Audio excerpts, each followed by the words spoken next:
Good evening, all. Good evening, Anil sir, Bindu ma'am, Verghese John sir, Alexander Vaidyan, all the participants here.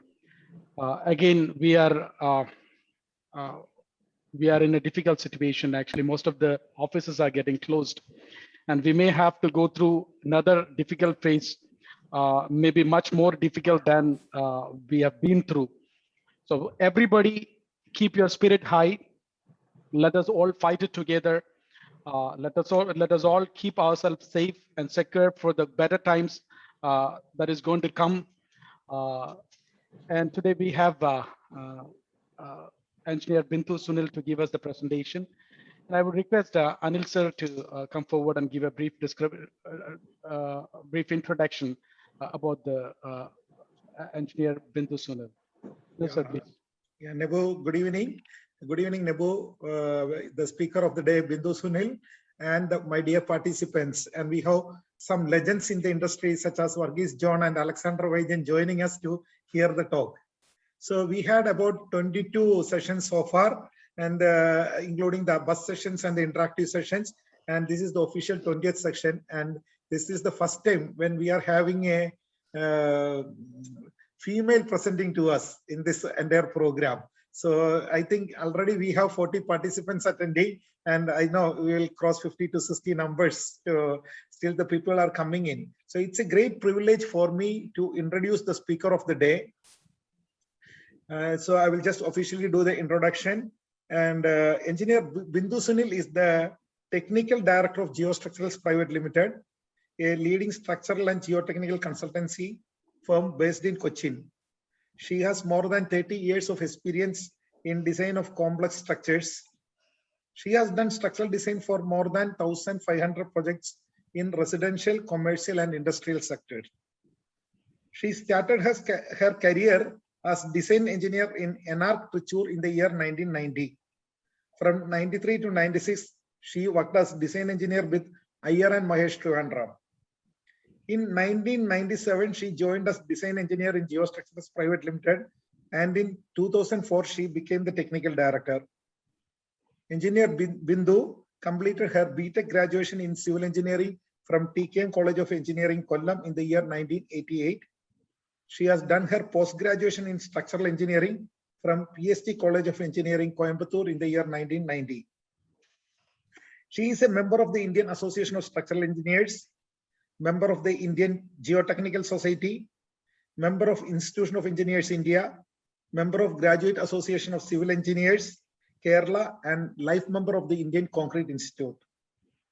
Engineer Bindu Sunil has got numerous publications in national and international conference, such as International Symposium on Geotechnical Aspects of Heritage Structure conducted by IIT Madras, Chennai in the year 2019, recent advances in civil engineering raised in TUSAT Kalamassery in the year 2016, etc. She has also published an article on retrofitting, a remedy for engineering failures in Construction Philosophy magazine.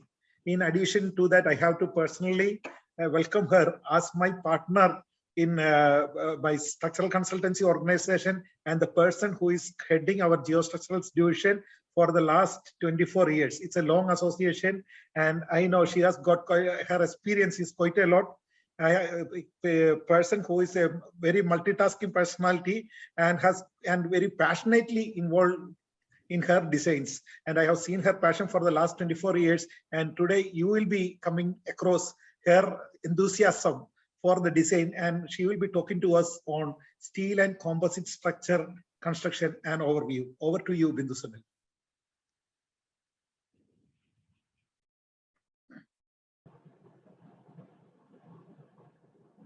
Thank you.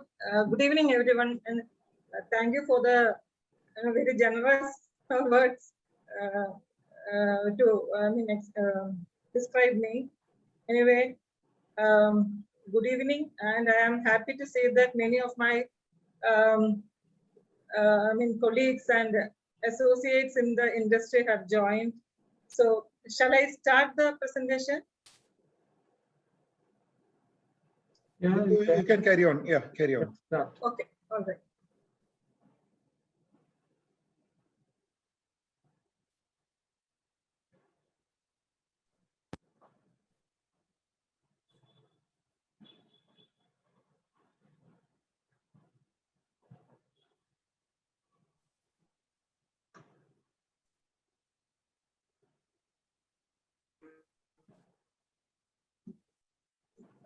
my topic for the today's session is construction of steel structures and composite structures, an overview. So the basic points I have added as content in this presentation are a basic description of the steel structures, when is a steel structure preferred, some illustrious steel structures, then what are composite structures, way to rational design, a brief comparison of concrete, steel, and composite building, some buildings using composite construction, and a brief description or discussion on steel fabrication facilities. So what are steel structures? Steel structures include basically the cast in situ steel structures as well as the pre-engineered buildings. We all know that we term a building as a structure as a steel structure when it is made of structural steel components which are connected properly together to support and withstand the loads expected on the building. The different loads expected on a building are dead load, live load, wind load, seismic load, any accidental load, etc. So IS 875 part 1, 2, 3, and 5 give the different gravity loads and wind loads and the load combinations to be taken, and IS 1893 give the seismic loads to be taken. So there are a lot of loads expected on a building, and the design of the building is to be done for these different load cases and load combinations. Structural steel is a standard construction material made up of specific grades of steel and formed in a range of standard cross-sections.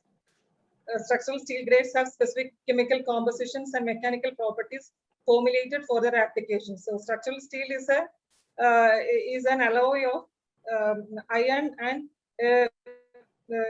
small percentage of carbon and some micro alloys like manganese, etc. So the different specific chemical compositions are determined based upon the properties required for their applications. The steel structures can be of two types: members cut and assembled at site and pre-engineered sections brought to site. We have the basic IS codes for steel design and steel properties are IS 800 2007, which is the design code for steel structures. And we have IS 226, IS 1977, IS 2062, IS 961, IS 8x00, etc. for different specific structural steel designs. Basically, IS 2062 reaffirmed on 2011 is the code generally used for weldable structural steel. The mechanical properties of structural steel as per IS 2062. The importance of mechanical properties of the structural steel is, of course, because of the strength and the durability and ductility properties of the steel. So we have different grades of steel and different qualities of steel: A, B, R, B, O, C, etc. This quality is assigned according to the deoxidation process of the steel. Oxides in the steel reduce the strength, and A grade means it is completely deoxidized or fully killed steel. So accordingly, C will be the least oxidized material. So which quality is required, which grade is required depends upon the structure and the structural requirements. Tensile strengths of 410 MPa, Newton per millimeter square to 540 Newton per millimeter square are available, and the yield stress of these are varying from 250 to 410. And the percentage elongation is 0.56 root of cross-sectional area. That should not be less than 23% for the E250 and ranging to 20% for E410. Now the advantages and disadvantages of steel as a building material. We know that steel has very high strength. That means when we say 410 Newton per millimeter square, when compared to a concrete of 40 Newton per millimeter square, we know how high the strength of a steel is. Then there is it has got a high ratio of strength to weight. That is the strength of the material. That is the strength at which the material breaks divided by its weight. It has a high ratio of strength to weight, which means that for the same weight, it can support or withstand heavier loads. Then it has got a very excellent ductility and seismic resistance. It can withstand extensive deformations without failure, even under high tensile stresses. That means it has got a very high E. That is stress proportional to strain, means even under high strains or elongations, it can take heavier loads. Then material behavior is close to design assumption. That is, it being a material based upon which the elastic curves are derived, actually, the material behavior is closer to the design assumptions, and hence the behavior of the building will be predictable. And there will be far less error happening. Ease of fabrication and speed of erection is, of course, a high plus point for steel structures. Then the steel can be reused. The steel can never be said to be wasted. We can use it again after giving proper treatment, if it is corroded or not, but not unlike concrete, where if we have to demolish a thing, it will be a waste only. Now the disadvantages are its susceptibility to corrosion, then maintenance cost, especially when we are using the present thin-walled closed hollow sections, etc., which has as low thickness as 2 mm, etc. The maintenance or the protecting it from corrosion, etc., is a highly costly affair. Then loss of strength at very high temperatures. And for that, we have to have fireproofing cost will be heavier. Then susceptibility to buckling. It depends upon the thinness of the material. Due to its high strength, we will be for strength calculations, thinner section will be required, but it will be susceptible to buckling. Then fatigue and brittle fracture. Due to heavier loads and continuous loading and reversal of stresses happening, continuous fatigue and brittle may happen. Then initial cost of investment will be high for steel structures. Drift, deflections, deformations, etc. are more compared to an RCC structure.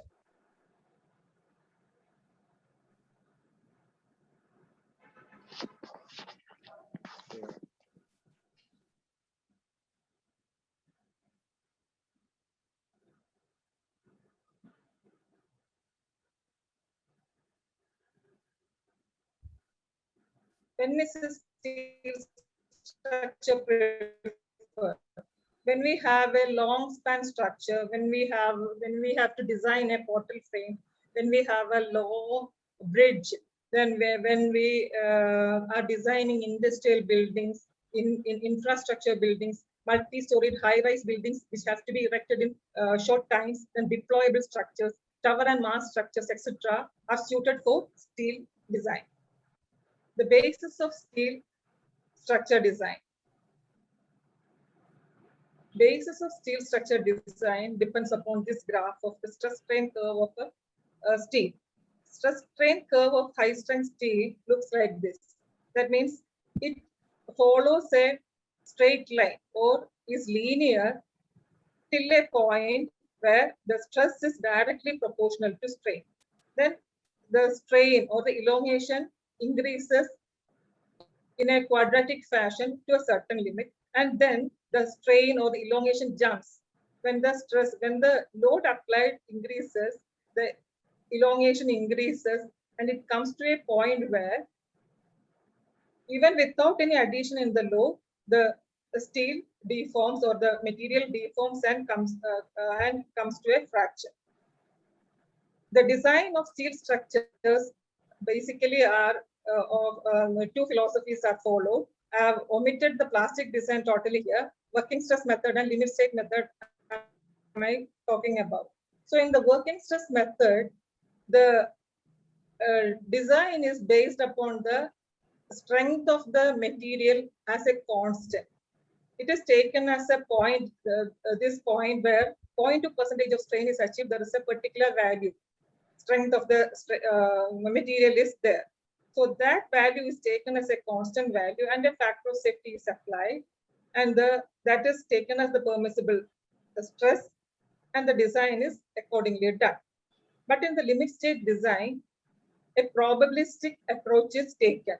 It takes into account the probability of the loads acting on the building as well as the probability of the steel going beyond the elastic limit yet within the permissible deformations. So a limit state design can be said to be a design which ensures that the structure never reaches a limit state of collapse nor a limit state of serviceability. Now, pre-engineered buildings is a special kind of steel structure where the different structural elements are engineered at a factory and assembled at site. So we can understand that it will be produced and cut at the most favorable conditions, and the quality assurance will be much higher than what we can expect at a site erection and installation. The primary system in PEB consists of column, rafters, etc. And the secondary system involves Z or C-shaped purlins, etc. This Z or C-shaped purlins provide them with enhanced section modulus and minimum radius of gyration, thereby reducing the requirement of steel. That is, if conventional steel beams like channel, angles, etc. are used, compared to that, when we use Z or C-shaped purlins, from 20 to 50% of steel consumption reduction will be happening. The columns and rafters are so profiled to match with the bending moment of the elements so that the optimum use of steel occurs. This is an image of a pre-engineering building, and this is a portal frame. Here we can see the shape of the building shows it follows the bending moment diagram. Where the bending moment is high, the depth of the section, depth of the element is higher. Where the bending moment is lower, the depth is lower. Accordingly, the consumption of steel is optimized. Let us see a video showing pre-engineering building installation. I hope you are able to view this. Yes, we can see. Yeah.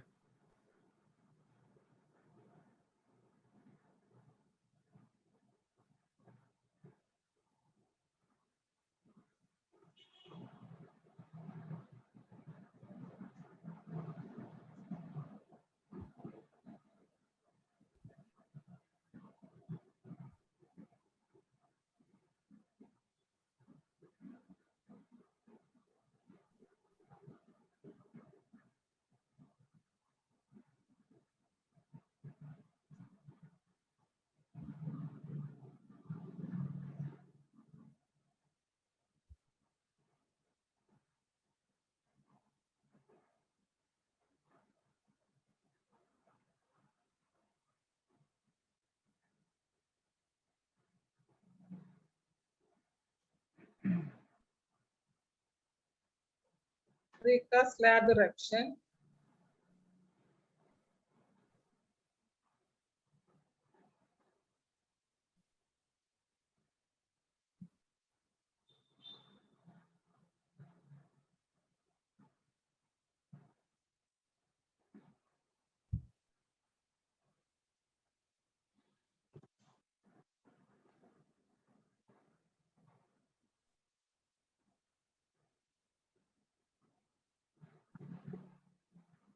Sound പടപടാ sound വരുന്നില്ലേ? വർത്തമാനം ഒന്നും വരുന്നില്ല.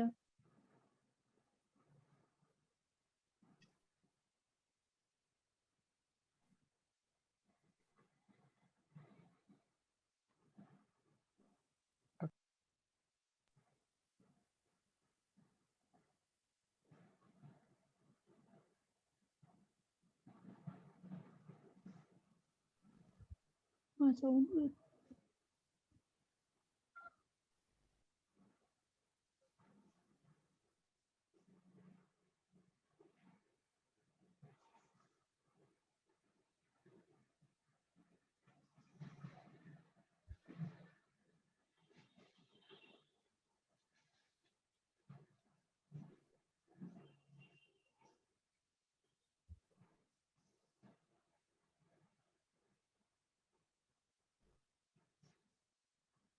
Now we will just go through some illustrious steel structures in the world. First one is, of course, the Eiffel Tower in Paris. It has always fascinated man's what's that, imagination to see this structure. So this is the one of the iconic steel structures in the world, and it stands to a height of 324 meters, and the distance between the legs is about 73 meters, and its weight is 10,000 tons, and it is made up of 7,000 tons of steel, and to paint it we require about 60 tons of paint. Now this is Beijing National Stadium, also known as the Bird's Nest. So it was built for the 2008 Olympics and is considered to be the largest steel structure in the world today. This massive steel structure was originally conceived to support the retractable roof that the design specifications called for, but later it was omitted, and the roofing was done with glasses. Now in India, we have the Jindal Tower in Hisar, Haryana. Jindal Knowledge Tower, its pinnacle height is 282 meters. It was constructed in the year 2009. And the oldest steel marvel of India, the Howrah Bridge. It was constructed during the period 1936 to 1942. And it is the third longest cantilever bridge. I mean, at that time, now it is said to be the sixth longest cantilever bridge in the world. The length of the bridge is 760 meters, and the cantilever, it has highest span is about 425 meters, I think. Half of that is the cantilever, and it is supported by hanging bars from the 4 pillars. So its official name is Rabindra Setu. It carries 8 lanes of Strand Road and pedestrians and bicycle path. Its width is 21.6 meters, and its length is 705 meters. Longest span is 57 meters, and the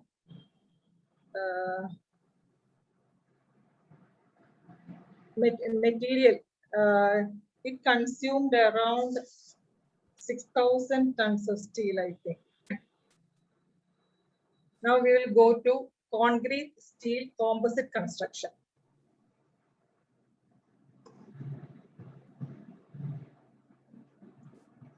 Fazlur Rahman Khan, engineer Fazlur Rahman Khan is known to be the father of composite designs for high rises. So he was a consultant to the Grand Mosque in Saudi Arabia, and to him we should owe the present composite designs. Steel and concrete composite construction. The most important and most frequently encountered combination of construction materials is that of steel and concrete, with applications in multi-storied commercial buildings and factories as well as in bridges.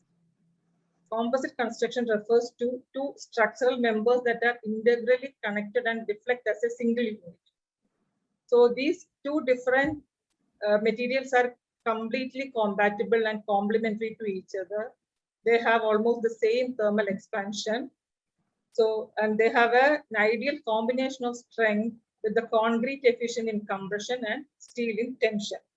The same properties were used in RCC, the combination of concrete and steel.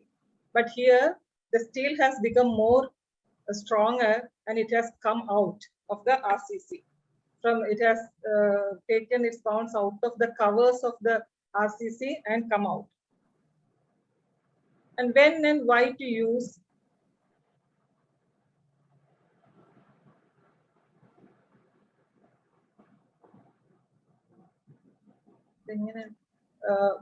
when do we use composite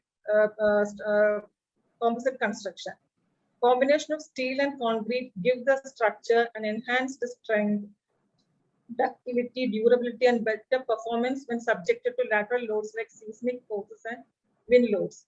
Concrete gives corrosion protection and thermal insulation to the steel at elevated temperatures. They conceal the intricate structural design, and they conceal what exactly the engineers and architects do in such structures. We see our exterior facade, and we do not know what has been actually done inside them without any foresight. Composite structures bring in durability and ductility along with comparable economy in construction. So that is the major difference from a steel structure and a composite structure. When always the comparison will be with RCC, because even now we have about 90% of the construction is based on RCC. So any construction we will always compare with RCC. So these composite structures bring in comparable economy in construction.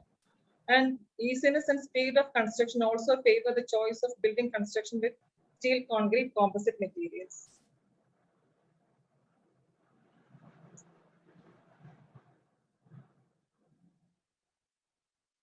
We have different systems, steel composite basic systems. One is encased, then filled and connected. That is, in encased system, we have the concrete around the steel. So steel will be encased. In filled means the steel will be outside and the concrete will be inside. And in connected, concrete and steel connected, like in a decking sheet provided over a steel beam with concrete over it, it will be connected.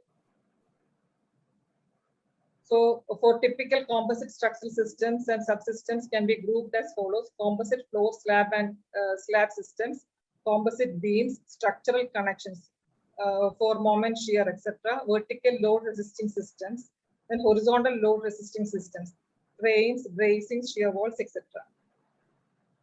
Composite floors using profiled sheet decking as shown in the figure have become quite popular for high-rise buildings. Main benefit of using composite floors with profiled steel decking sheet is saving in steel weight up to 30 to 50% over non-composite construction. That means if we are using steel structure alone without any decking sheet and concrete over it, it will be about 30 times, it will cost 30 times heavier. Composite floor slabs are typically constructed from reinforced concrete cast on top of profiled steel decking.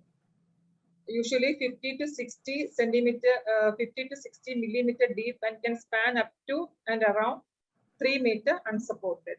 That is, these decking sheets will be, the dents in the decking sheets will be 5 centimeter to 6 centimeter deep, and they can span around 3 meters unsupported without any secondary beams in between. Slab depths range from 130 mm upwards. That is, from this 60 mm, we will have a 70 mm thickness of concrete over it. So total thickness will be 130 mm. Slabs are mostly made of concrete because of its mass and stiffness, which can be used to reduce the floor's deflections and vibrations. Usually, composite beams are designed as simply supported. That is, the moment continuity provided by the beam to beam or beam to column connections are not taken into account while designing, because usually the spans of beams, when restricted to 6 meter to 10 meter, these connections will be good. But however, if we have larger spans, they can be designed with fixed in condition with moment connections, but the connection design and fabrication will be heavier.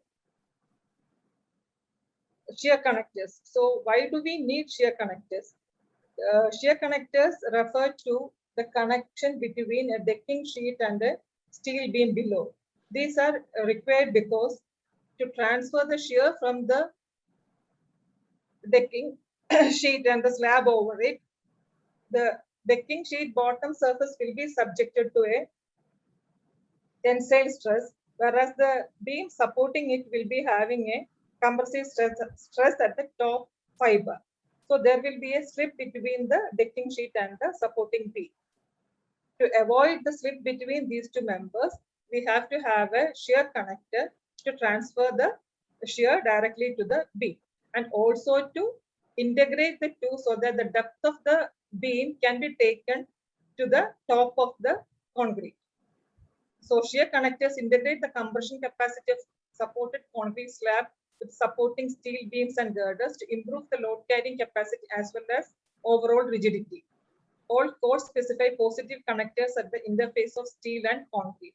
The total shear force at the interface between a concrete slab and steel beam is approximately 8 times the total load carried by the beam. It also resists uplift force acting at the steel interface. So we have 3 different types of shear connectors. One is the rigid shear connectors. They are very stiff and they sustain only a small deformation while resisting the shear force. They derive their resistance from bearing pressure on the concrete and fail due to the crushing of concrete. Short bars, angles, T-sections, etc. can be used as rigid shear connectors.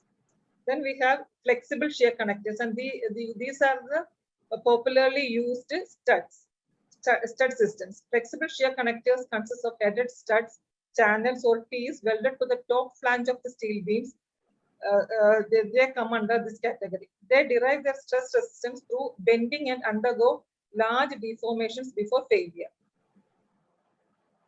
Then anchorage type shear connectors are sometimes used when larger forces are to be transmitted. They are used to resist longitudinal shear and to prevent separation of the beam or girder from the concrete slab at the interface through bore.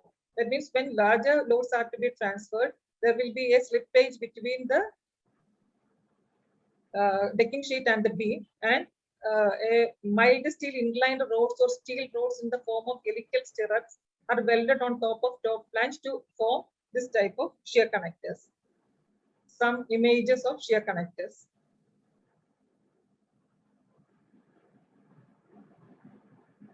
Basically, for encased columns, the equation extension of IS 456-2000 to composite columns will result in the following equation. That is, the axial load capacity of an encased column will be area of the steel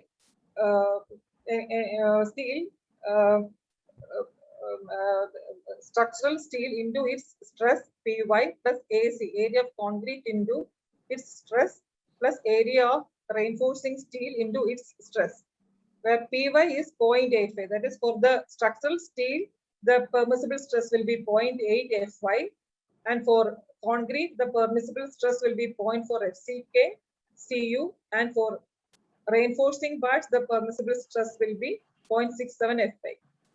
A steel concrete composite column consists of either a concrete encased hot rolled steel section or a concrete filled tubular section of hot rolled steel. In composite floors, the structural behavior is similar to a reinforced concrete slab, but with the steel sheeting acting as the tension reinforcement. So it becomes part of the beam and reduces its depth. Structural elements of profiled slab will be profiled decking, stud shear connectors, and reinforcement for shrinkage and temperature stresses. An image showing the arrangement of a decking sheet over a beam with the stud connectors. So this is the basic theory of composite beam. When the beam and the decking sheet are connected with the shear connectors, it acts as a single unit, and the stress strain diagram will be like this. Stress diagram will be like this. Whereas if they are not connected together, the slab will act only as a load on the beam, and it will bend separately. And this beam will have to take the load, but the depth, the advantage of the depth will not be obtained. This an image showing ponched beam supporting composite slab, single or multi-bay frame. So here the decking sheet is directly supported over the beam. Here, this is a primary beam which supports secondary beams which supports the decking sheet.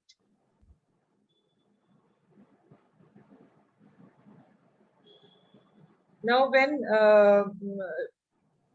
in multi-story building, we have great requirements of the service, building services like MEP. So ducts or similar arrangements have to be made for processing the building services. The integration of building services within the primary structure can be achieved by two methods. Either we can design the structure to be with the minimum construction depth so that services pass beneath it, so that the depth of the beam will be restricted, and below that the services will pass, still giving ample headroom for the building serviceable area. Or we can have designed the structure with periodic openings or zones for integration of services within the structural depth. So this is an example. So the beam will be cut at predetermined points where the MEP ducts will be run through. The design will be accordingly done.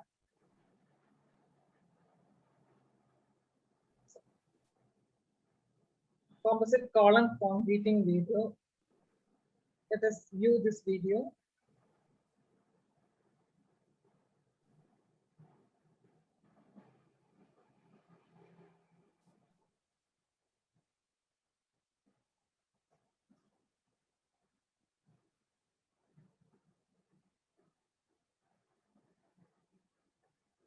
This is a engaged column type. How the concreting is done for such a built-up column is shown. A concrete hose is attached to the hose adapter.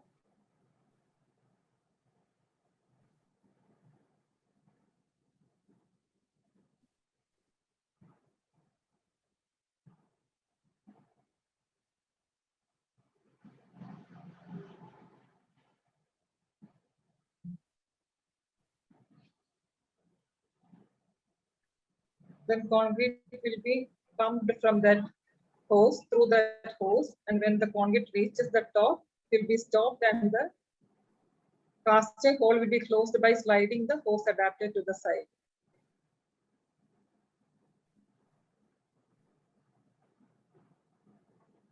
Now, let's discuss the way to, we have been talking about different structures. Now, how to design a basic building. So there are different architectural requirements. Firstly, obviously the architectural drawings will be prepared. Architectural requirements will be discussed with the client. The requirements will be understood and a set of drawings will be prepared. Then a structural system will be developed.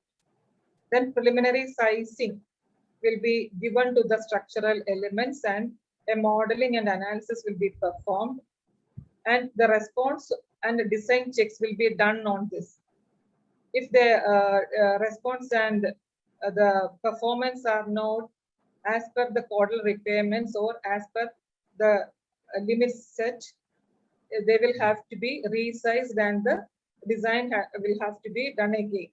If a proper response is not at, I mean, we are not able to close the sizing and the design results within the performance limits required, we will have to go back to the structural system development and check whether any changes in the structural system has to be done.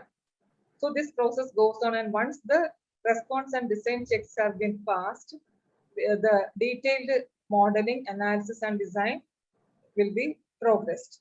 And then from there, performance-based design will be done. Different design tools, that is software and tools for design and detailing. For engineering and design, we have different softwares like StatPro, ETABS, etc. for 3D structural analysis and design. Procon is a steel connection design software, and spreadsheets can be prepared for connection designs, because as of now, proper softwares have not yet been developed for proper connection design with the biaxial bending and axial loads and shear. Then for detailing and fabrication drawing preparation, Tekla structures, SDS2, Pro Steel, AutoCAD, etc. are available. And BIM modeling can be done for integration and management, integration of the drawings and management of the site. Now we will look into one of the major defects of steel structures, of the material steel, corrosion. Corrosion in steel. Corrosion is the destructive attack of a material by electrochemical reaction with its environment. The serious consequences of the corrosion have become a problem worldwide. Every 90 seconds, it is said, every 1 ton of steel produced, 1 ton is to replace the rust. Then how do we protect the steel against corrosion? There are 3 methods. One is passive barrier protection. Passive barrier protection works by providing a protective coating to the steel that forms a tight barrier to oxygen, water, and ions. That means a passive barrier is provided over the steel such that no water enters crossing that. An active protection means an active corrosion protection occurs when a primer containing a reactive chemical compound is applied directly to the steel. For example, inorganic zinc inhibitive pigments such as zinc phosphate offer active anti-corrosive protection to the steel substrate. Sacrificial protection, cathodic or galvanic protection. The chemical reaction between dissimilar metals can be used to protect steel against corrosion. The most widely used metal for the protection of steel is zinc. Then the effect of temperature on steel structures. Structural steel loses strength at elevated temperatures. At around 725 degrees centigrade, the strength reduces to 20%, 1/5 of its original strength. How to protect steel from fire? We can have cement spray products. So they are comparatively low cost. We can say they have a messy application. However, they are quick to install. A poor visual appearance as can be seen, and heavy, high thickness. The thickness around the steel will be high. Then we can have a painting like intumescent coatings. They have mid-range cost, on or off-site application. We can do the application at site or pre-engineered building for pre-engineered building. Also, we can do that. Quick application uses steel as design feature, and it is lightweight. Then we can have fire-resistant boards. High cost, clean and dry installation, time-consuming, and it is a bit complex too. Then it hides the steel, so that the steel will not be seen actually. Then heavy, it will be heavy and thick body. So first one was the cement spray, that is vermiculite fireproofing. Coating by means of a vermiculite spray, which is a passive, resistant, and highly stable fire protection coating for the steel structure. With vermiculite material over a standard or built-up sections. Application for 30, 60, 90, or 120-minute fireproofing can be done. Limiting temperature of 550 degrees centigrade or different degrees we can provide the application. Application with the surface preparation, priming, and top coat. The surface will be prepared, a primer will be applied, and this can be coated over that. So this is how after the vermiculite coating it will look like. Then intumescent fireproofing. Intumescent paint is a coating that reacts to heat by swelling in a controlled manner to many times its original thickness, producing a carbonaceous char formed by many small bubbles that act as an insulating layer to protect the substrata. Critical temperature, that is, the steel element is very close to the collapse of steel, can vary from 450 degrees centigrade to 70 degrees centigrade, depending mainly on the loading speed, but in most of the cases between 600 to 750 degrees centigrade. That means starting from 450 to 750 degrees centigrade, the steel may become weak and may collapse. For concrete, critical state is linked to the critical temperature of the reinforcing bars and the reaching of temperature of 500 degrees centigrade inside the concrete element. Advantages of intumescent coating is low installation cost, allow for more open building design. That means the steel design can be seen, it can be opened up. Use of different steel sizes and shapes. It is damage resistant, lower risk of corrosion under the insulation, improved aesthetic finish. The advantages of intumescent coating is like this. The protected steel will be below the critical temperature.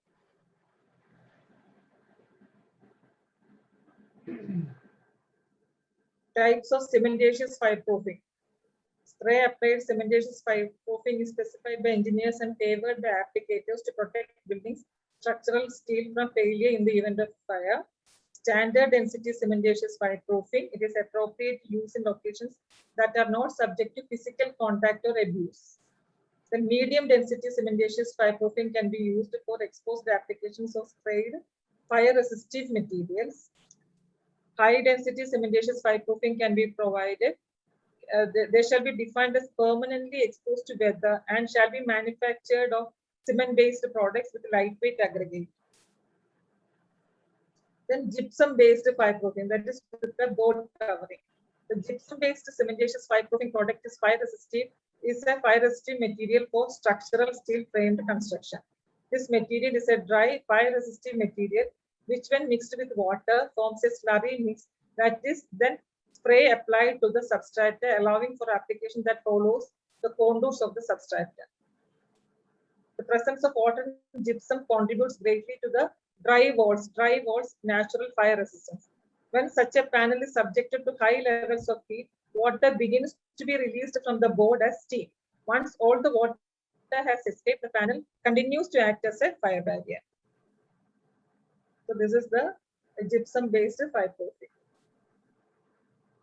We'll have a comparison of concrete versus steel structures versus steel concrete composite structures. The comparison essentially has to have concrete with it. Like I said before, most of the buildings still are concrete. So the comparison aspects are based on seismic performance, deformations, resultant forces and moments, cost, weight, fire performance, etc. A lot of research work has been done in the direction of seismic behavior under dynamic performance. Critical issues related with the seismic behavior are story, drift, base shear, and mass irregularity.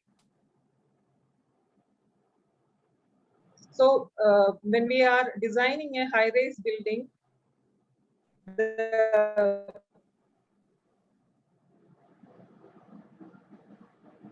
design has to forces and wind loads. So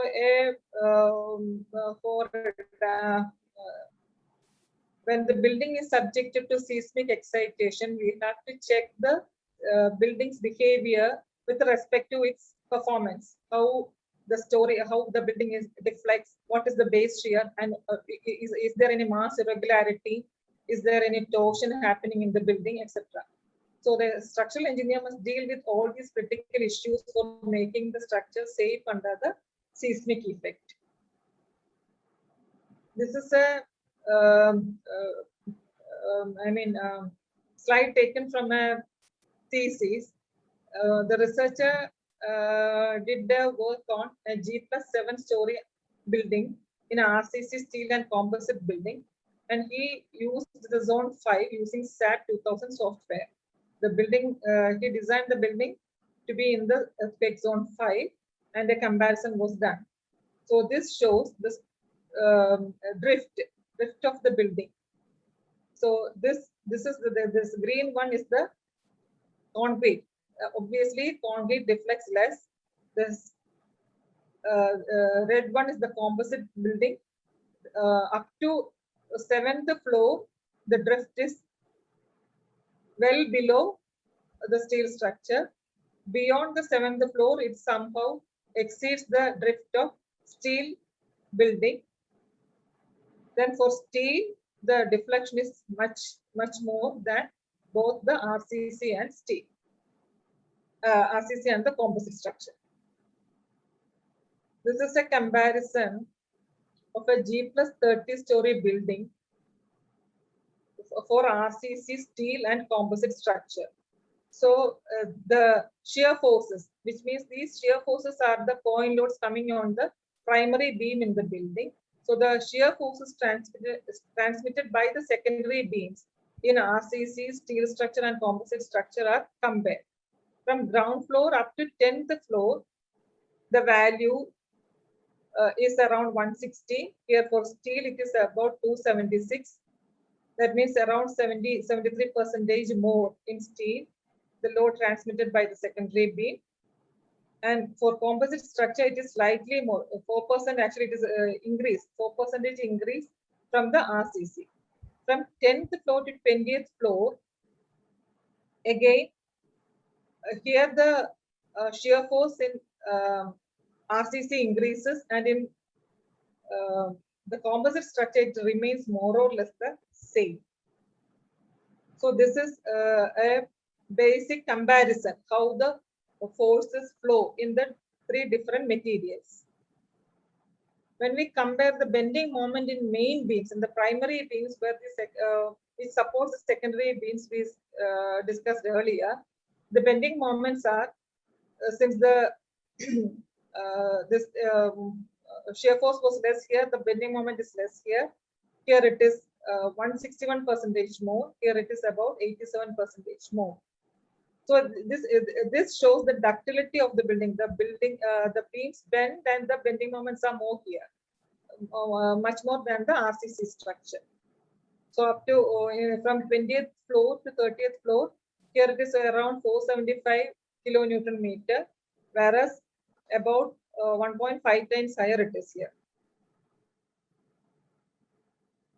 When we look at the column axial forces means the column design as well as the foundation design depend upon the column axial forces. Here we can see that the for RCC it is more. Why? Because basically because of the dead weight of the building being higher than steel and composite. Here it will be slightly higher. For composite structure, it shows that from 10th floor to 20th floor, for composite structure, the axial load is increasing. For from 20th floor to 30th floor, a reduction is seen in the composite structure. So it is rather a bit more complex than, it is not a linear variation. If up to certain floor it is reducing, then increasing, then reducing. So the building behavior is slightly different.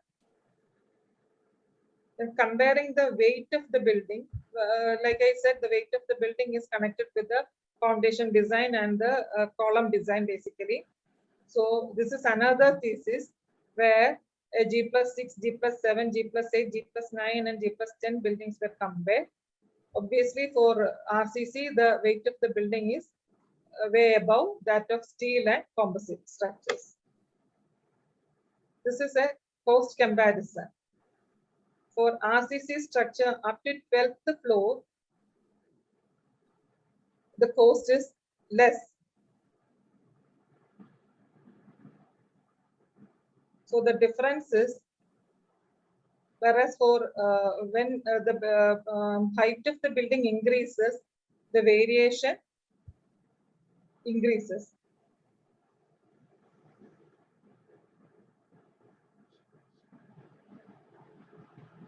Cost comparison for RCC and composite structure. So cost of RCC structure is, it was at par when the building height was less, but the cost of RCC increases when the number of floors increases. This means for high-rise buildings, very tall buildings, composite construction is better. The performance as well as the cost will be better. Some illustrious steel, concrete, composite structures. So obviously the Statue of Unity was tallest statue, Sardar Sarovar Dam, Gujarat. So the height of 180 meters from the road entry and 208.5 meters from river entry. It is a composite structure comprising of cylindrical composite steel concrete core acting as the primary gravity and lateral system with a suspended space frame to support the cladding. Architect is Michael Graves Architecture and Design from US. Structural consultants were Arup and Partners from UK, and the EPC contractor was L&T Construction Limited. Taipei 101 Taiwan. It was the tallest building in the world till 2010. So basically, it is a composite construction. It has 16 steel columns inside and 8 outrigger columns of composite construction. It is a concrete filled steel box super columns. So 8 columns on the outer periphery and 16 smaller steel columns are there. So this is the super column, outrigger column. Its drawing is like this: 1.8 meter by 2.2 meter size with an 880 centimeter dia hole inside with the reinforcing bars inside, and it will be concreted. This is how it looks like. Now, this is a project we are involved with. Lulu Sands Infinite IT building in Smart City. It is presently being constructed at the Smart City. It is a 45 lakh square feet built up area IT space, planned in 12.74 acres of floor. So it has 2 main towers of 152 meters height, that is 33 floors. It has 3 basement, then 1 ground floor up to podium, and then 29 floors above.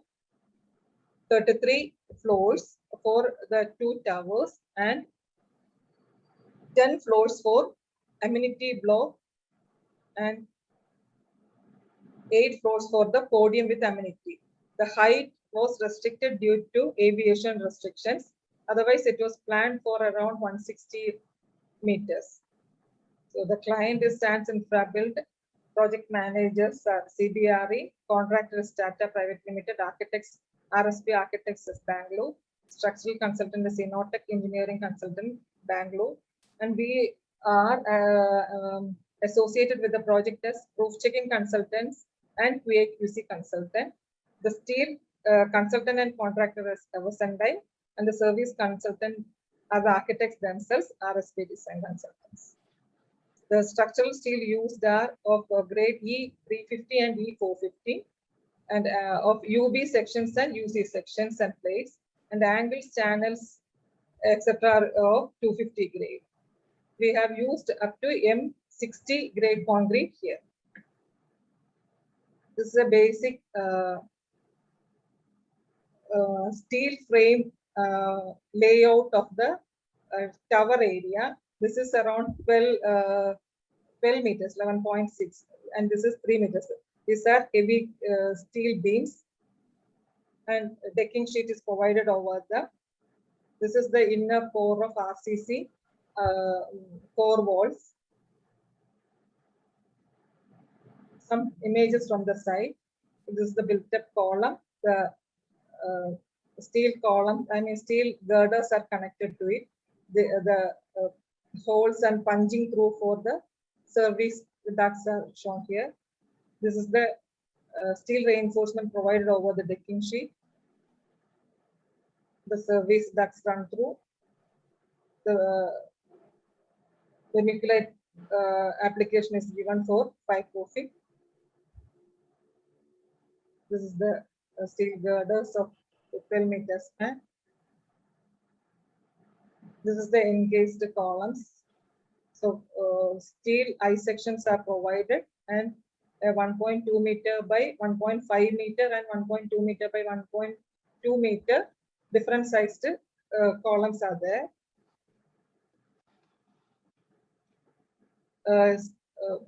One major difference of a steel structure from an RCC is the connection details and the fabrication facilities. So we will talk about the fabrication facilities now. This is a flow layout of the system. Transport and measuring systems are here. So the materials will be transported here and measurements will be done here. Band sewing machines, circular sewing machines, that is sewing machines will be here. Will be arranged here. It will be cut to the shape and size needed. Then drilling machines, drilling holes, required holes in the plates and different elements will be here. Then we have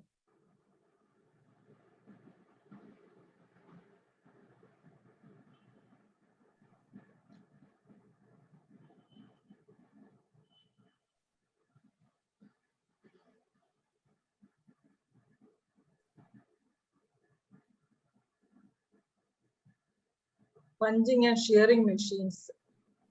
And then plate processing centers are there. Circular cold sew. So the circular cold sew cutting the plates and different steel elements according to the shapes required. Then CNC beam drilling line, where the pre-engineered steel sections will be prepared here according to the drawings. The software can be directly connected to the CNC machines and the members can be directly cut as per the design directly from the drawings. Then multi-drilling machines. Plate processing, plasma cutting. For a plate thickness about 12 mm, plasma cutting will be needed. Then plate profiling sheet, the decking sheet profiling machines. And I and H beam welding, plate girder preparation. Then cambering of steel sections. So basically all these things for RCC building, we have the reinforcement bending, etc. at site, or cut and bend factory from cut and bend factory directly we can have also. Similarly for steel structures, these machinery and fabrication arrangements are needed. So after such buildings as built up, I mean composite construction, etc., what will be the next in the construction industry? Modular construction seems to be the future of construction industry. Modular construction is a term used to describe the use of factory-produced pre-engineered building units that are delivered to site and assembled as large volumetric components or as substantial elements of a building. Apartments and mixed-use buildings can be easily erected at site in short times. See, we can see the building unit as such is being lifted, being prefabricated at factory and lifted and assembled at site. So thank you. With this, I end my presentation. Thank you for your time, and I hope it was well received. If you have any doubts or some discussion needed, we can have that now.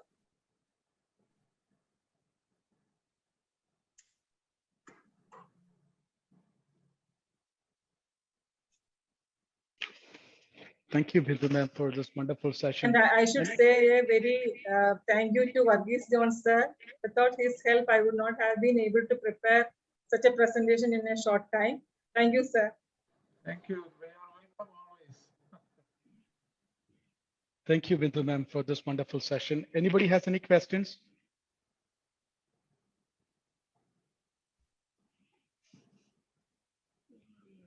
Hello, I'm not able to hear.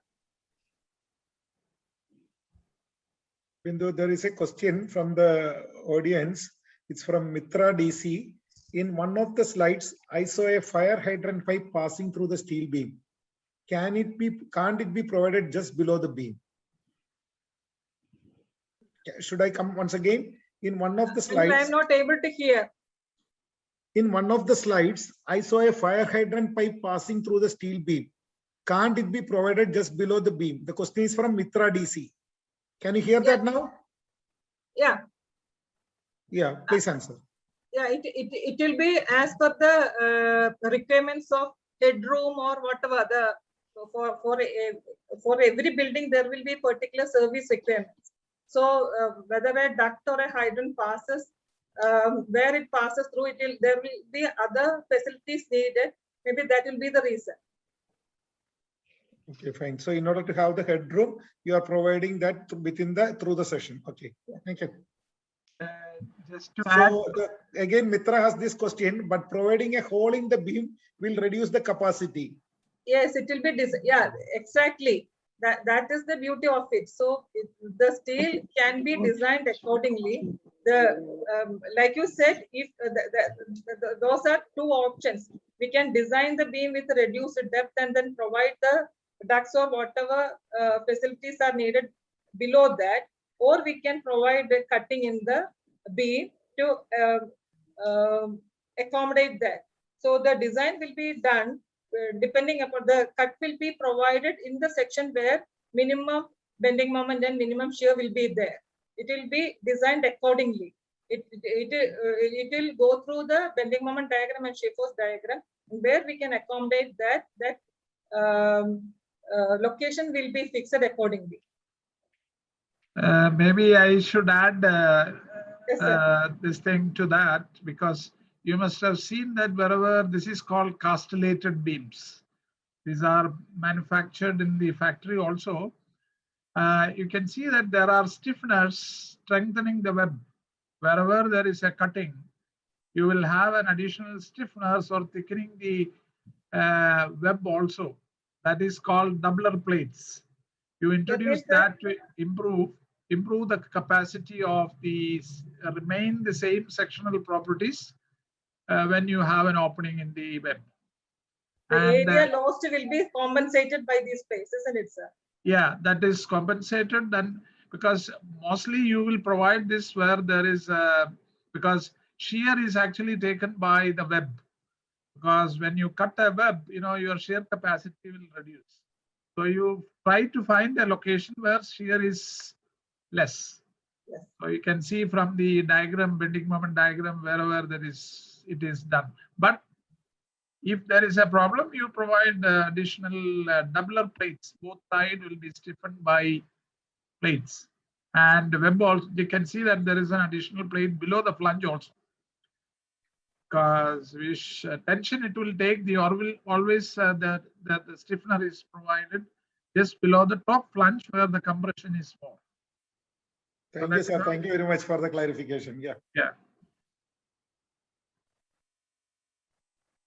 Now there is another question. How can we differentiate between a PEB and hot roll section?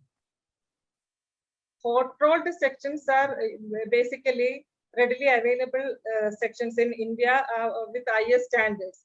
But PEB means the section itself will be cast with a higher grade steel or whatever required steel, and the thickness of the flange and web will be different than from the hot rolled readily available sections. It will be as per the design, and they will, like it was shown, it can be welded at factory with the required thickness and depth. It will not be readily available as such. It will Mitra be also a noted that. specific made section. Yeah, Mitra also points out that there was no stiffeners in the photograph, but then that was through the area where the shear was not critical, like Varghese John sir was pointed out before. Yeah. Yeah, the adding to PEB is actually good for simple warehouses and what do you call sheds or this kind of things where there is less kind of, because hot roll is actually very heavy in terms of, you cannot if you look at the PEB design, the sections which are fabricated in accordance with the bending moment diagram, you can see and compare with that, you can see wherever there is more section model is required, increase the depth. But the other problem is this is fabricated from plates. One disadvantage is they only weld one side of the web to the flange. The other side is left open. So when there is a shear flow, it is eccentric. That is why any dynamic loading is expected. It is not recommended PEB. PB sections are not recommended if there is a dynamic loading, because it will not make reversal of stresses. Or something Yeah, like Bindu, there is one more question. Can we physically differentiate between PEB and hot roll section? Yes, we can. Yes. By looking at it, we can see that the shape. Yeah. The shape will be, hot roll will be uniform size throughout, and this will be tapered section. And there is another question, for a typical 2 to 3 story commercial building of say 8-meter span, what will be the comparison for steel composite and RCC structure? What will be the Comparison, maybe they are looking into the cost aspect for steel composite and RCC structure for 2 to 3 story building. So basically to start with, RCC will be around for the basic structural frame. It will cost around ₹1,000 per square feet, and we can assume somewhat correctly that a steel structure will be around ₹1,200 per square feet, and built-up section will be slightly costly, around ₹1,300 per square feet. thank you, thank you. I would add something more on that, because it all depends on the type of facilities what you are looking for, and second, the span. The span is one important thing, that you can have a larger span in steel. The advantage is actually you can fabricate it faster in the factory, and erection will be, construction can be done in. So it's not clear, sir. Sir, Argis John, sir, your voice is breaking a bit, but fine, the point is clear. Yeah, any other questions from the audience? Alexander sir, yeah, please unmute yourself, sir.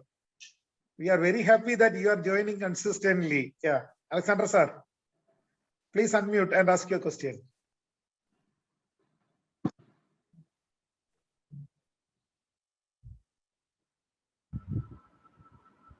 Nebu?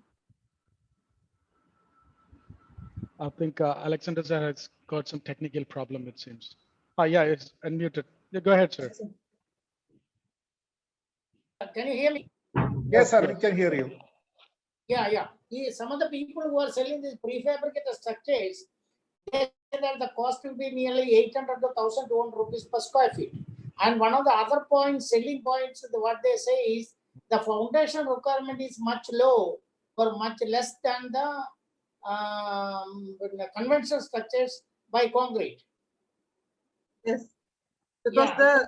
What is your comment on that? So that if you analyze in the modern time, suppose the foundation cost, you can save it and you invest it on the steel, have a life of 25 or 35 years for as a supermarket or something. After that, when the time changes, you demolish the whole thing, sell it as scrap. Yeah. And then your land is not so to say misused or abused, or and then you can utilize the land for some other purpose, or have a modern design with that land without going into the deep piles. Because once you misuse it or abuse it with the deep piles, the structure, the land as such, it cannot be utilized for some other purpose. So what is your view on that?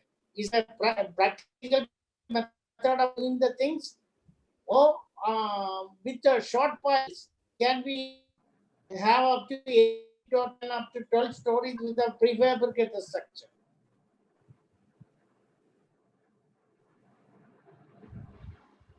And I was not clear what actually Alexander said, but basically I understood that he was asking about whether the foundation system will be lighter for the steel structure, and Yes. that saving in that cost can be applied to the superstructure. Is that it, sir? Yes, Yeah, yes. that's Yes. Yeah, Yes, sir. in case Yeah, of basically yes, sir. But it always, yeah, there is one more thing, sir. When we are using RCC, we go for brickwork like partition walls, KVI partition walls. And when we go for steel structures, usually we go for lightweight partition walls. But even without that, the dead weight of the building being lesser for steel structures, the foundation cost will be less. So But by how, the initial investment on the steel structure will still be higher.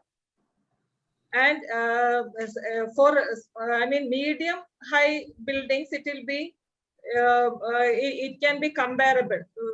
The saving in foundation cost can be made up to the this superstructure. But when the height goes up, I have found that the deflection etc. exceeds, and we will have to increase the weight on the building. So we'll have to take a case by case, sir. But it is a point worth exploring. Sure, sir. Then one more question is there from Shobha Elizabeth Thomas. Ma'am, could you please tell about other type of shear connectors which are widely used other than the stud type? Yeah, like I said, the angles and T sections readily available are used as stud connect as shear connectors. Angles and then bars shaped in the truss saw can be welded to the beams and connected to the decking sheet. And also Shobha, block, hoop and channels are also used as stud connectors, shear connectors. Yeah, Yes, sir. maybe Bindu, you are aware that we made a design for connecting bridge in Lakeshore Hospital. Yeah. Yes, sir. Yes, sir. Yeah, in that there was an issue that the shear connectors, the supplier, that was costing tremendous money, huge money. So what I have changed is I asked them to weld reinforced bar on the secondary members In order to optimize that, yes, in sir. order to make get the connection, and it was very simple because we know what is actually the function of the shear connector, and we asked them to weld it, and we used that way. That was very cheap because the Hilti is actually preparing this shear connector with the gun, which is too expensive.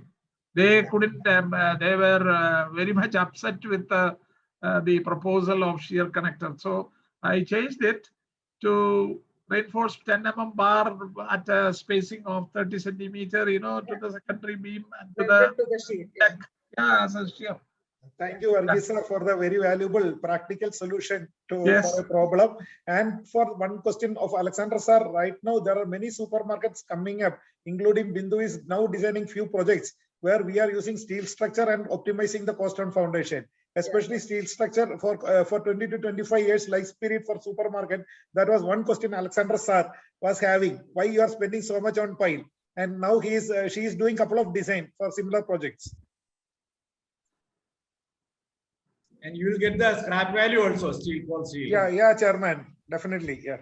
And you can reuse the land. Yeah, there is a sustainability, what we call, because it will be after some time, it is sustainable. We will not pollute the land. We can take out all the steel and sell it scrap, and we can build something else on the same place. And there is one more this thing from Vinay Kumar. Let me congratulate Bindu, who is a friend of mine, of whom we are very proud of. And let me ask, what is the minimum size of PEB sections available? Say I sections. Minimum size of? Minimum size of PEB sections available. Say I sections, there must be a welding constraint is what Vinay Kumar has to point out. Actually, minimum size of PEB. PEB section, pre-engineering building section available. No, pre-engineering building itself means it is not available. We are engineering the sections required as per the building requirement, isn't it? So yeah, it is designed. Depends upon the span and the building geometry and the requirements. Hello, Vinaya. Bindu. ഞാൻ actually mean ചെയ്തതല്ല, ഞാൻ ചോദിക്കാൻ കാര്യം മുമ്പ് ഞാൻ ഇത് മാർക്കറ്റിൽ കിട്ടി തുടങ്ങിയ സമയത്ത് ഒരു കോസ്റ്റ് കമ്പാരിസൺ സ്റ്റഡിയൊക്കെ നടത്തി നോക്കിയിട്ടുണ്ട്. അപ്പൊ എന്റെ ഒരു ഫൈൻഡിങ് എന്താന്ന് വെച്ചാൽ ഇതിനൊരു എനോർമസ് സെക്ഷൻ മോഡൽസ് ഉണ്ട് for a given radius of direction ഒക്കെ പറഞ്ഞിട്ട്. പക്ഷെ നമുക്കൊരു 3-4 സ്റ്റോറി ബിൽഡിങ്സ് ഒന്നും ഇത് കോസ്റ്റ് എഫക്റ്റീവ് ആയിട്ട് യൂസ് ചെയ്യാൻ പറ്റില്ല എന്നാണ് ഞാൻ കണ്ടത്. മെയിൻ റീസൺ ഇപ്പൊ എറണാകുളത്തൊക്കെ ഉള്ള 1-2 ആൾക്കാരായിട്ട് നോക്കിയപ്പം ഒരു ഐ സെക്ഷൻ എടുത്ത മിനിമം വെബ് ഡെപ്ത് 200 ഒക്കെ അവർക്ക് ഉണ്ടാക്കാൻ പറ്റുന്നുള്ളൂ. അവന് വെൽഡിംഗ് കൺസ്ട്രെയിൻസ് ഉണ്ടെന്ന് അവർ പറഞ്ഞു. അതിൽ കുറച്ച് അവർക്ക് പറ്റുന്നില്ല. ഈ 200 സെക്ഷൻസ് ഒക്കെ ഈ മെറ്റീരിയൽ ഉണ്ടാക്കി എടുക്കുമ്പോൾ നമുക്ക് കുറെ കൂടെ ലാർജ് സ്പാൻസും ഹെവി ലോഡ്സും ഹൈറൈസ് ഒക്കെ ആണെങ്കിൽ അതിനെ എക്കണോമിക് ആയിട്ട് യൂട്ടിലൈസ് ചെയ്യാൻ പറ്റുന്നുള്ളൂ. ഇപ്പൊ അത് ഇത് നോക്കിയ ഒരു 2-3 വർഷം മുമ്പാണ്. ഇപ്പോഴത്തെ ഒരു അവൈലബിലിറ്റി ആണ് ഞാൻ ചോദിച്ചത്. ഇറ്റ് ഇസ് ലൈക്ക് നമ്മള് ഈ ഫ്ലാറ്റ് സ്ലാബ് അല്ല പ്രീ സ്ട്രെസ്സിങ്ങിന്റെ പറയില്ലേ, പ്രീ സ്ട്രെസ്ഡ് കൺസ്ട്രക്ഷൻ പറയുന്നത് മിനിമം 6 മീറ്റർ എങ്കിലും ഇല്ലെങ്കിൽ പ്രീ സ്ട്രെസ് ചെയ്യുന്നത് കൊണ്ട് പ്രത്യേകിച്ച് there is no specific Bindu, can be use of in English providing because there are pre-stress. few people. So like that, yeah. Yeah, We Oh, can sorry, use sorry, the sorry. available road Sorry. sections very optimally. So why go for a pre-engineering building എന്നുള്ളതാണ് when the spans or requirements are so low. That's what exactly I meant. What about the availability now? That's not, earlier it was minimum size Minimum 200 200 will be mm. needed, sir. Minimum 200 will be needed. 200, Otherwise, it okay. won't be practically possible to get the sections composite. Other than the So Perlis, still it- we are okay, working on right. 150. Still it is 200, Even still it is Perlis, 200. yeah. Okay. There is one more question. With 2 different modules of elasticity and with more percentage of steel in section, how does composite columns behave together? എന്താ കേട്ടില്ല? 3 With 2 different models of elasticity and with more percentage of steel in section, how does composite columns behave together? that is why the shear connectors are provided, and because of the same more or less comparable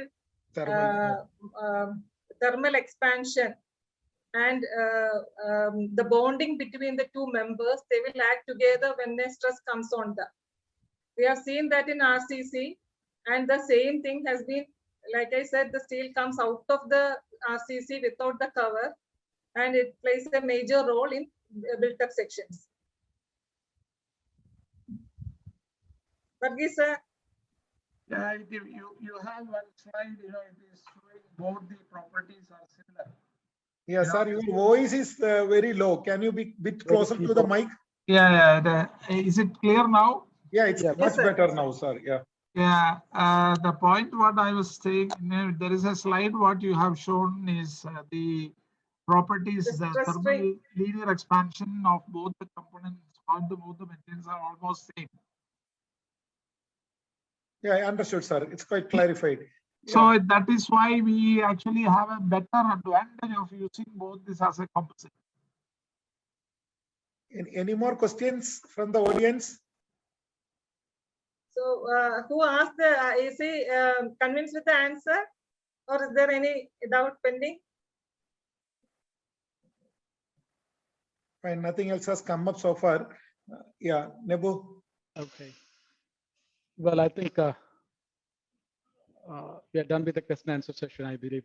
Any questions? Any We would like our chairman to put a word because it was a very interesting and informative session. And I would like to add one more. Even though Bindu stopped with that modular construction, and she has just shown the figure, I would like to point out that she has designed the largest modular construction hospital in Kerala, a 200 and 300 bedded hospital in a rural area called Nenmara in Palakkad, where she has done a design way back in 5 years before for Avitis Hospital using the modular construction. And that's a technology which is going to transfer that. Bindu, you should always share this with the audience. And this is the future. Modular is going to be the future. That's going to be the future. Yeah, Jolly sir, now I leave it for you to do the summing up, because since we, like Varghese sir, myself and Bindu are all from the same organization, I leave it to our chairman to do the summing up.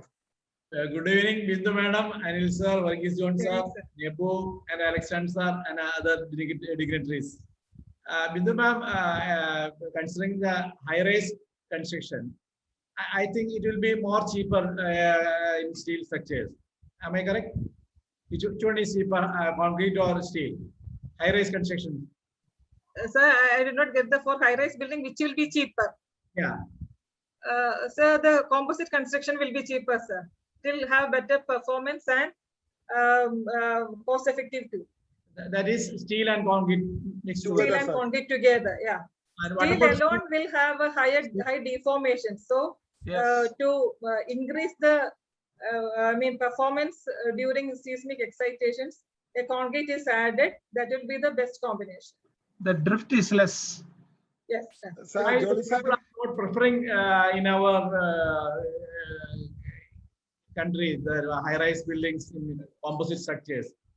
Always prefer for RCC structures for No, high-rise buildings. they started, sir. And now actually people are changing. They are moving to this technology, a lot of them. There are Sir, companies, there are yeah. consortiums, actually, there is a Georgian American consortium, actually, they are doing it really wonderful. They're doing a lot of projects in, Karnataka, Andhra, and all those places. We are yet to accept it, the southern Yes, part, yes. but still, it's going to be the future, definitely. Sir, there is couple of things, sir. If I can add on, Bindu, because it's a very exciting and interesting topic, and the question Jolly sir asked was very relevant. Because what is the major disadvantage of steel structure is that, sir, it is susceptible to fire resistance. That what happened in that World Trade Center when this happened, because it was a steel structure, it welded off. And other thing is the corrosion problem. And like Varghese John sir pointed out, the drift and the earthquake we are not able to control. So that is why they go in for additional mass to lump masses, like the Taipei tower which Bindu was talking about. They had the lump masses there to control the movement, where we are going for a steel section. So the drift and deflection is a big challenge when we don't have a mass. The benefit of going for composite is that you have concrete, so it is embedded. The fire problem is solved. And she has pointed that we have gone for a vermiculite concrete on the section to improve the fire resistance. So that are two aspects. And if the building is more than 12 floors, that is what Bindu pointed out, the composite structure is more economical, and we will be able to bring it. And for large scale production, the biggest advantage of steel is that, like Nebu pointed out, time is the biggest saving. And there is a lot of organizations coming to India, and we are having a big transformation happening, because now most of the designs, they come with something on the steel nowadays. Okay, clear. Okay, thank you, Bindu ma'am. For the last 1 hour, I was listening you as a seventh semester civil engineering student. I traveled back 33 years to my college days. Just like I was sitting in a steel structure class, RCC steel design class. Thank you for that 1 hour. You have done a wonderful class, very informative and detailed, just like a professor. You just explained everything, and it's just very interesting class. I think you should be a professor in a college, a faculty. Sir, in fact, that was my ambition, but Yeah. Still you can. Sir, ende kanji paatidayirunnu. She's a good teacher also. Then anyway, thank you on behalf of BI Coaching Center. I extend a sincere thanks to you, madam, for sharing your thoughts and your experiences and your valuable time with us. Thank you, madam. thank you, sir. Let me add a last word. Sir, മുല്ലപ്പൂമ്പടി ഏറ്റ് കിടക്കും കല്ലിനും ഉണ്ടാകും ഒരു സൗരഭ്യം എന്ന് പറയുന്നത് പോലെ ഉള്ളു sir. Anil, Babu, Tijo sir, Varghese sir, ഇവരുടെയൊക്കെ കൂടെ വർക്ക് ചെയ്യുമ്പോൾ നമുക്ക് എന്തെങ്കിലും ഒരു ചെറുത് എന്തെങ്കിലും പറയാനുള്ള കഴിവ് അല്ലാതെ വന്നു പോകുന്നതാണ്. It is not mine. Your Thank you, everyone. exposure are very big. Excellent. Okay, thank you very much. Thank you, sir. Thank you so much, Jolie sir. Thank you so much. We thank you very much for being here despite of all your busy schedules. And also, I would like to thank Bindu madam for this excellent session. It was a very, very informative session, and this is going to be future, as all of you have pointed out. So, we need at least a little bit of information on composite structures and steel structure. Every engineer has to have an information on this. It is going to be very, very important. And today, we are very, very fortunate to have Varghese John sir also here, along with Bindu ma'am. So then he has a very good exposure with this sort of construction. We have been always discussing about this construction technology, Varghese sir. And we have indeed organized a couple of sessions also on this modular sections and hot roll sections and all that. And thank you, Varghese sir, for being here. Anil sir, Alexander sir, Jolly sir, Bindu ma'am. Thanks to all the participants for being here on behalf of BI Cochin and Construction Philosophy. Thank you so much, and good night to all.